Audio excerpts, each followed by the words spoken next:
San'at dillarni dillarga, ellarni ellarga bog'lovchi vositadir.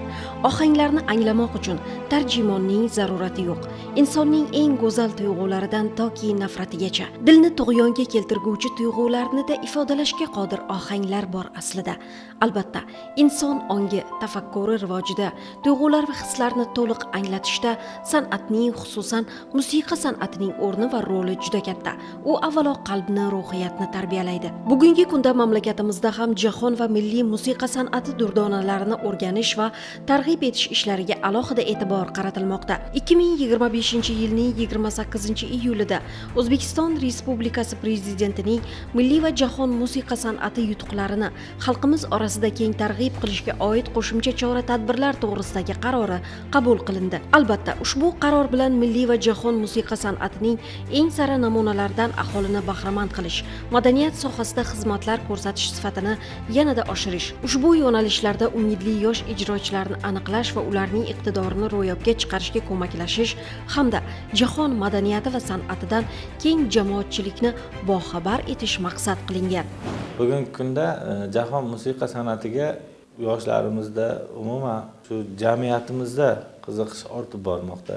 Prezidentimizni 2025-yil 28-iyuldagi milliy va jahon musiqa san'ati yutuqlarini xalqimiz orasida keng targ'ib qilishga oid qo'shimcha chora-tadbirlar to'g'risidagi 231-sonli qarorlar qabul qilindi. Albatta, bu qarorni mohiyatidan kelib chiqadigan bo'lsak, Farg'ona viloyati miqyosida orkestrlar faoliyatini yo'lga qo'yish, ya'ni xalq cholg'ulari hamda simfonik orkestr faoliyatini yo'lga qo'yish masalasi ko'rilgan. Ungacha ham masalan Andijonda simfonik orkestr tashkil qilingandi. Yoshlar simfonik orkestr mavjud Andijonda. Va mana shu qarorni davomi sifatida kelgusida barcha viloyatlarda ham orkestrlar faoliyatini tashkil qilish masalasi ilgari surilgan. Albatta, orkestrlar faoliyatini rivojlantirish nima uchun kerak degan ma'no kelib chiqqanda, musiqa san'at sohasini ham poydevori bu klassik musiqa hisoblanadi. Albatta, o'shani xalqimizni qalbiga yetkazish, xalqimizni madaniy hayotini yanada rivojlantirish masalalari turganligi uchun ham mana shunday bosqichma-bosqich viloyatlarda simfonik orkestrlar faoliyati yo'lga qo'yilmoqda.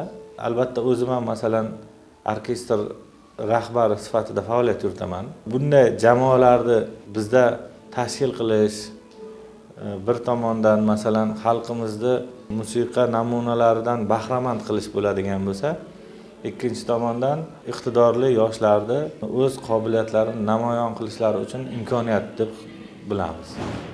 Jahon musiqa san'atining eng sara namunalari. Bu haqda so'z ketganda Wolfgang Amadeus Mozart, Chopin, Haydn, Ludwig van Beethoven, Tchaikovsky, Johann Sebastian Bach kabi buyuk kompozitorlarni, ularning bir-biridan viqorli asarlarini eslamaslikning iloji yo'q. Bu iqtidor egalari o'z asarlari bilan jahon musiqa san'atiga ulkan hissa qo'sha olgan hamda bu olamning eng go'zal namunalarini insoniyatga hadya etib, uning mo'jizasidan bahramand qila olgan ijodkorlardir.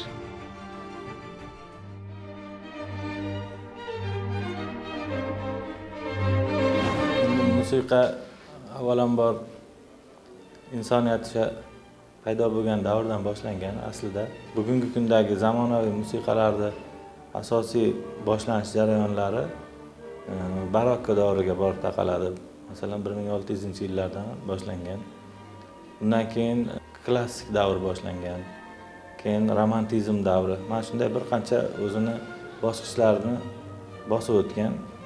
Deylik, klassik davr musiqasida ijod qilgan kompozitorlar Bach, Haydn, Mozart, Beethoven kabi buyuk kompozitorlarni misol qiladigan bo'lsak, keyinchalik romantizm davriga o'tgan Beethovenni masalan ilk davri klassik davrga to'g'ri keladigan bo'lsa, uni ijodining oxiri romantizm davrini boshlab bergan desak ham to'g'ri bo'ladi. Chunki oy san'atasi, ya'ni ruschasida lunная san'ata shu romantik davr asarlarini nafasini bergan. Undan keyin Frederik Chopin, Saint-Saënslar, juda ko'p mana shunday kompozitorlar romantizm davri musiqasini yaratishgan. San'at bu ilohiy beriladigan qobiliyat hisoblanadi. Beethoven, Mozart, Haydn, Bach kabi buyuk o'sha kompozitorlarga bu avvalo juda katta qobiliyat berilganligi, keyin ularni san'atda har bittasi nimadirni kashf qilganligi, endi avvalambor yozgan asarlari juda hozirgacha masalan insonlarning qalbidan o'rin egallashi bu so'z bilan ta'riflab bo'lmaydigan tuyg'u hisoblanadi. Chunki ularni san'ati, ularni qilib ketgan ishlarini hozirgacha butun musiqa olami o'rganadi. Haligacha masalan ochilmagan qirralari kelib chiqaveradi. Masalan, endi har bitta kompozitorda misolda oladigan bo'lsak, anglash qobiliyati bo'lgan. Deylik, qaysi notani bossa qanaqa ton, qanaqa hissiyot, ohang chiqishini ular aniq bila olgan ichki kechinmalar orqali. Masalan, Mozartda shunaqa qobiliyat bo'lganki, juda erta musiqa olamiga kirib kela olgan. Hozirlar ham masalan men o'ylab ko'raman, tahlil qilishga harakat qilaman. Aqlga sig'dirib bo'lmasday narsa tuyuladi menga.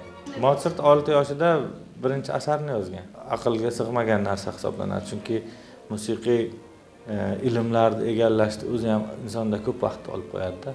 Uni endi tushunarliroq qilib aytganda, musiqani o'zini ham matematikalari bor, alifbosi bor, formulasi bor. Hamma narsasini u qanday o'rgangan, qachon ulgurdi bu yoshgacha degan savollar hali ham insoniyatni hayratga solib keladi-da. Keyinchalik 11-12 yoshlarda ilk simfoniyasini yozgan masalan. Mozart ham 41 ta simfoniya yozgan kompozitor sifatida tarixda qolgan. Endi Mozartning xarakteri quvnoqroq xarakter inson bo'lgan. O'shaning uchun ham asarlarida ko'pincha mana shunday quvnoqlik kayfiyatlari sezilib turadi. O'ziga yarasha baribir qaysarligi ham bo'lgan. O'sha o'z davrida masalan Mozartning raqobatchisida o'zini tutgan inson o'sha Salieri degan kompozitor bo'lgan. Doim masalan Mozartning qobiliyatiga ich-ichidan masalan hasad ko'zi bilan qaraganday tuyulgan. Chunki o'zidan ancha tajribasizday tuyulgan yosh bir bolakay masalan buni aqliga kelmagan, hali tasavvurga kelmagan asarlarni yozayotganligi baribir hayratga solgan. Jahon klassikasini eng sara namunalari endi juda ko'p. Qaysidir kompozitorda bog'lab aytish mumkin buni ham. Masalan, Beethovenning 3-simfoniyasi, Qahramonlik simfoniyasi yoki 9-simfoniyasi, o'sha xor qo'shilgan simfoniyasi masalan mashhur hisoblanadi. Mozartda masalan 41-simfoniyasi mashhur simfoniyalar hisoblanadi yoki bo'lmasa turkcha Mars degan asari bor. Rondo deb eshitganmiz biz ko'pincha uni, chunki o'sha shakli shunaqa asar hisoblanadi.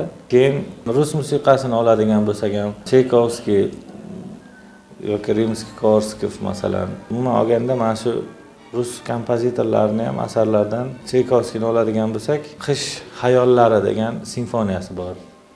O'sha simfoniyasi yoki bo'lmasa Romeo va Julietta asari yoki bo'lmasa Rimskiy-Korsakovning Polyot Chimeliya asari, Chaykovskiyda Oqqush ko'li baleti bor. Bu juda mashhur baletlardan hisoblanadi.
Lyudvig van Beethoven qalamiga mansub bo'lgan Elezaga deb nomlangan ushbu asar oradan shuncha yillar, shuncha asrlar o'tsa hamki, bu go'zal ohanglarning aslo ohori to'kilmagan.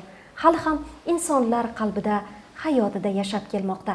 Albatta, ohanglarda, musiqada shunday bir kuch bor. U inson qalbidagi eng anglab bo'lmas, tushunib bo'lmas his-tuyg'ularni da ifodalash kuchiga ega.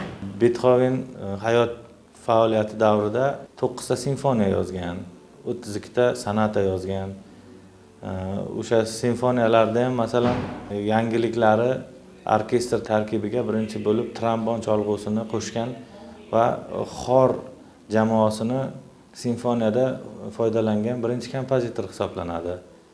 Ungacha masalan Gaydin oladigan bo'lsak, u simfoniyani otasi hisoblanadi. Sababi simfoniyani otasi deyilishiga sabab asosiy simfoniyani qolipini Gaydin yaratgan.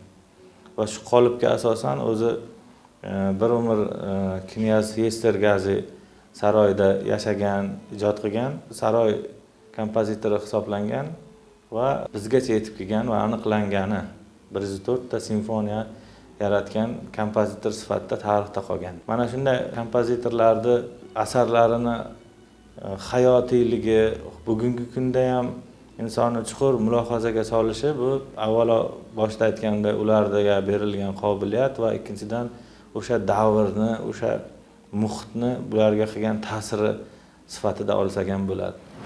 Lyudvig van Beethoven nemis bastakori va pianinochisi.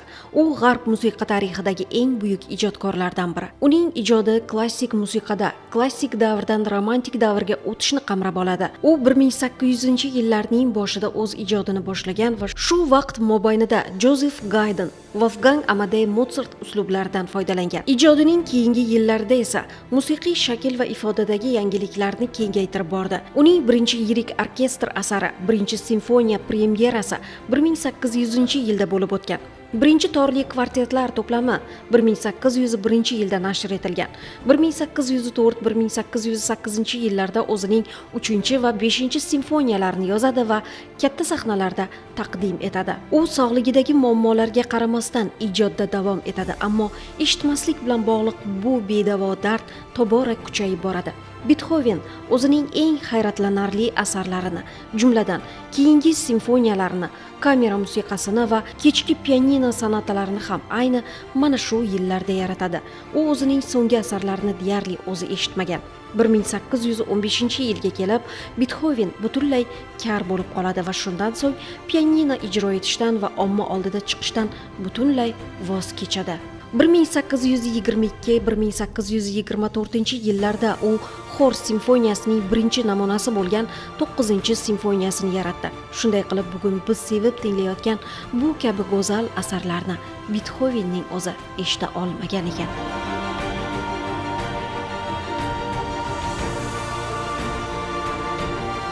Albatta, Lyudvig van Beethoven sonatalari, simfoniyalari orasida abadiyatga daxldor bo'lgan ijod namunalari ko'pchilikni tashkil etadi. Ulardan biri Oydin tun, ya'ni Oy shu'lasi sonatasidir.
Lyudvik van Bethovenning Oy shu'lasi sonatasi bu 1801-yilda Richard Juletta degan Bethovenni sevgan insoniga bag'ishlab yozilgan.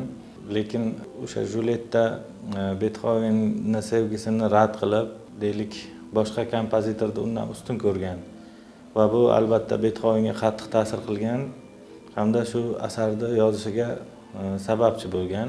Endi albatta bu asarda asosiy mavzular sevgi muhabbatni ta'riflashi, keyinchalik Bethovenni vafotidan keyin bu asarga o'sha Oy shu'lasi degan nomni berilishi ham bu dengiz ustiga oyning shu'lasi tushib turishini tasvirlash ma'nosida ishlatilgan. Endi boshida aytganimdek, Lyudvik van Bethoven bu klassik kompozitor hisoblanadi.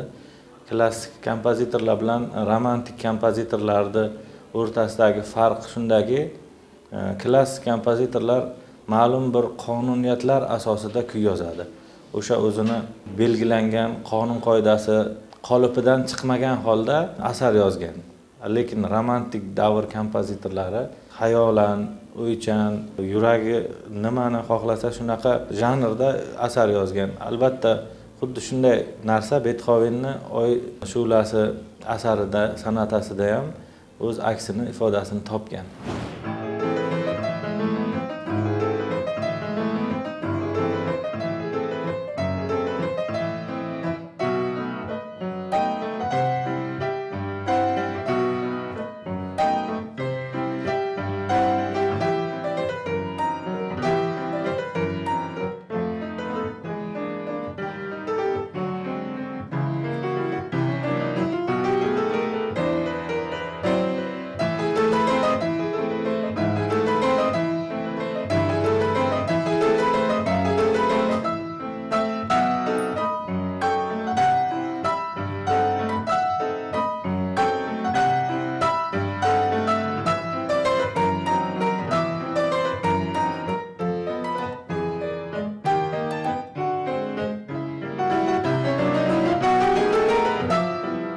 Musiqa san'ati rivojlangan sari, masalan, estrada ijrochiligi ham, jahon estradasi ham rivojlangan. Masalan, unda ham turli xil janrlar, blues, pop, rock, hard rock janrlari turli xil joylarda, masalan, turli xil holatlarda shakllanib bordi. Masalan, biz jahon estradasini rivojlanishiga katta hissasini qo'shgan, deylik, pop qiroli, masalan, Michael Jacksonni misol qilishimiz mumkin bu borada ham. Yoki bo'lmasa opera san'atini rivojlantirgan va birinchi bor stadionda juda katta konsert dasturini qo'ya olgan operachi xonanda, masalan, Luciano Pavarottini misol qilishimiz mumkin. Mana shunday dunyoning turli xil joylarida har bir san'at turi o'zgacha holatda rivojlanib, taraqqiy etib keldi mana bugungi kungacha. Albatta, bugungi kunni ham qachonlardir, masalan, o'rganilganda qaysidir turlari, masalan, yanada shakllangan sifatida balkim e'tirof etishar. Mana hozirgi kunda ham, masalan, deylik, juda ko'p kompozitorlar turli xil janrlarda asarlar yozishyapti. Deylik, mana bitta kino industriyasini oladigan bo'lsak ham, masalan, James Horner degan kompozitor, masalan, biz bilgan juda ko'p kinofilmlarning soundtracklarini yozgan. Yoki bo'lmasa, o'zimizda ham, masalan, kompozitorlarimiz juda mashhur asarlar yozib, bugungi kunda, masalan, dunyoni turli burchaklarida ijro qilinyapti ular yozgan asarlar. Hozir dunyoda eng mashhur xonandalardan biri sifatida turibdi, masalan, Andrey Bocelli. Andrey Bocellini hatto ovozi Qizil kitobga kiritilgan. San'at sohasini tushunmagan odam bo'lsa-da, hattoki yuragiga yetib boradi. Bu ovozni tembri bilan bog'liq, ijro imkoniyatlari bilan bog'liq masala, juda o'sha go'zal ovoz sohibi hisoblanadi. Va mana shunday juda ko'p insonlarni misol qilishimiz mumkin bugungi kunda ham. Bugun Qarshi ixtisoslashtirilgan san'at maktabida mavjud 7 ta bo'lim, 16 ta yo'nalishda tahsil olayotgan o'quvchilarga milliy va jahon musiqa san'atining eng sara namunalari o'rgatib boriladi. Bugungi kunda esa turli tadbirlarda, bayramlarda, ijodiy uchrashuvlarda maktab o'qituvchi va o'quvchilari tomonidan bu asarlar mahorat bilan ijro etilib, targ'ib qilib kelinmoqda. O'ylaymizki, bu yoshlar kelgusida nafaqat mamlakatimiz, balki jahon musiqa san'ati rivojiga o'zining munosib hissasini qo'sha oladigan ijodkorlar bo'lib kamolga yetadi. Bugungi kunda Qarshi ixtisoslashtirilgan san'at maktabida yoshlarimizga milliy hamda jahon musiqa san'ati namunalarini o'rgatishda keng qamrovli ishlar amalga oshirilmoqda. Ulardan masalan har bir mutaxassislik bo'yicha individual tarzda o'quvchilarga tahsil berib beriladi. Turli xil tanlovlar tashkil qilinadi. Keyin o'sha konsert, viloyat miqyosidagi mahorat darslarida o'quvchilar hammasi faol tarzda ishtirok etib, viloyatimizdagi mavjud 26 ta bolalar musiqa san'at maktablari bilan hamkorligimiz bor. Shu hamkorlik doirasida mahorat darsi hamda konsert dasturlari o'tkaziladi. Mana shu orqali ham o'quvchilarda ko'nikma paydo bo'ladi. Bundan tashqari milliy hamda jahon musiqa san'atini keng jamoatchilikka targ'ib qilish ishlari amalga oshiriladi. Ta'lim muassasamizda 7 ta bo'lim mavjud. Bu birinchisi fortepiano va estrada ijrochiligi bo'limi.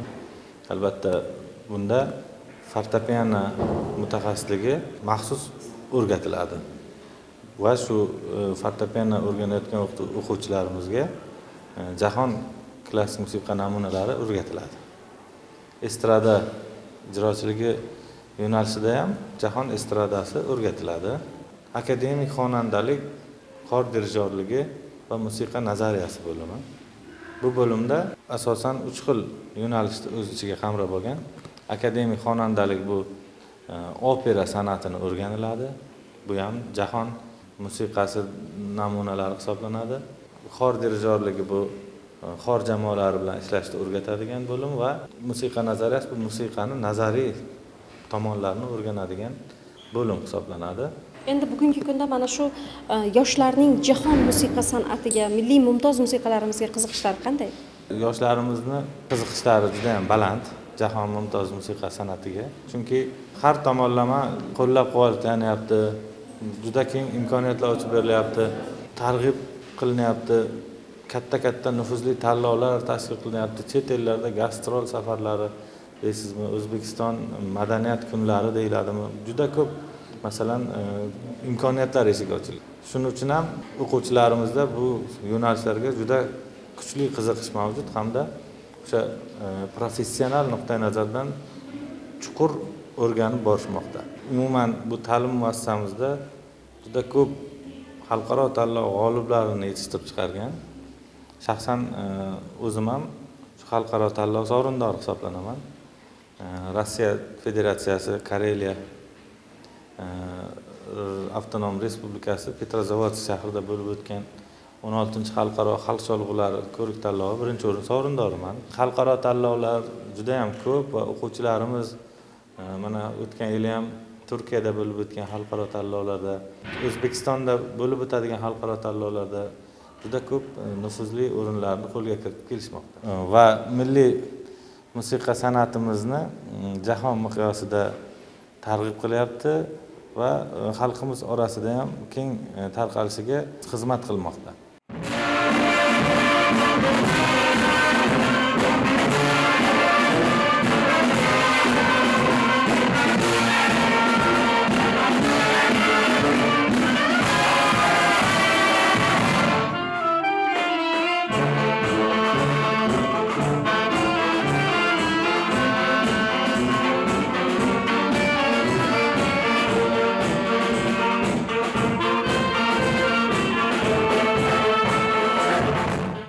Kompozitor aytgan, insonni tanasini, balkim ruh haqida gapirgandir. Shunday nuqtalar borki, u joyga faqat musiqa orqali yetib borib bo'ladi dedi. Ya'niki san'at bu insonni ruhini tarbiyalaydigan vosita deb bilaman. Chunki biz san'atsiz hozir hayotni tasavvur qilishimiz juda qiyin va agar tasavvur qiladigan bo'lsak ham bir rangsiz bo'lib qoladi deb bilaman. Chunki har bitta jarayonda musiqa, san'at inson bilan hamohang yuradi. Oddiy bir masalan film ishlaydigan bo'lsak ham, agar unga musiqa yoki qanaqadir qo'shiq o'rtasida ketmasa, o'sha insonlarga ta'sirchanligi kamayib qoladi, yetib bormaydi.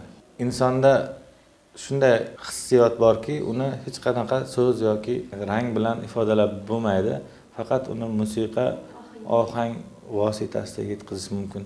Shu jihatdan ham insonning ruhini, qalbini tarbiyalashda musiqaning o'rni juda ham katta. Darhaqiqat, san'at millat tanlamaydi, ohanglar qalb bilan his etiladi. Albatta, soha vakillari o'z ijodi mahorati bilan jahon musiqa san'atining eng sara namunalaridan yurtdoshlarimizni bahramand etaverishadi. San'at orqali millatlar, xalqlar o'rtasidagi do'stlik, birdamlik kabi rishtalarni mustahkamlashga o'z hissalarini qo'shaveradilar.